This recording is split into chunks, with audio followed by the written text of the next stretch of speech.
Siapa saja sih yang bisa sombong itu, Mas? Jadi gini, orang itu dari punya sepeda terus punya motor, dia mulai muncul kesombongan. Dari punya motor menjadi punya mobil, tambah lagi kesombongan. Jadi dia terancam sebenarnya oleh kelemahan jiwa. Jadi setiap akses yang naik, akses yang berkembang, itu resikonya karena dia harus diwadahi oleh jiwa manusia yang lemah, maka eksesnya adalah kesombongan itu, keangkuhan. Jadi singkat kata, makin kita kaya, makin terancam untuk hancur oleh kesombongan. Dan ini bukan hanya soal kaya, makin pinter juga biasanya makin sombong, Mas.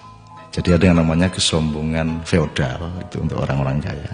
Ada kesombongan kuasa, itu orang tuh makin berkuasa, makin sombong, makin tidak tahu bagaimana berdiri sejajar dengan orang lain. Jadi kekuasaan menciptakan kesombongan, kekayaan menciptakan kesombongan. Dan saya ingin mengatakan poin yang sebenarnya bukan itu.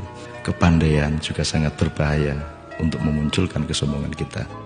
Dalam bahasa populer kita sebut keangkuhan intelektual. Tapi yang lebih berbahaya lagi, menjadi orang soleh, orang alim itu juga bisa menimbulkan kesombongan. Jadi banyak orang-orang yang beragama dengan tekun, salah satu hasilnya adalah dia sombong atas orang lain. Diam-diam selalu merasa lebih hebat dari orang lain, lebih masuk surga daripada orang lain, lebih diterima Allah oleh orang lain.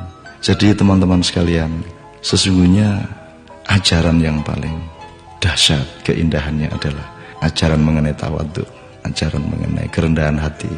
Jadi orang sholat, orang beribadah itu adalah latihan untuk mencampakkan diri, bukan untuk mengunggul dan menegakkan diri. Mencampakkan diri di hadapan Allah. Kita bersujud-sujud tersungkur-sungkur supaya kita siap untuk berlaku rendah hati kepada siapapun.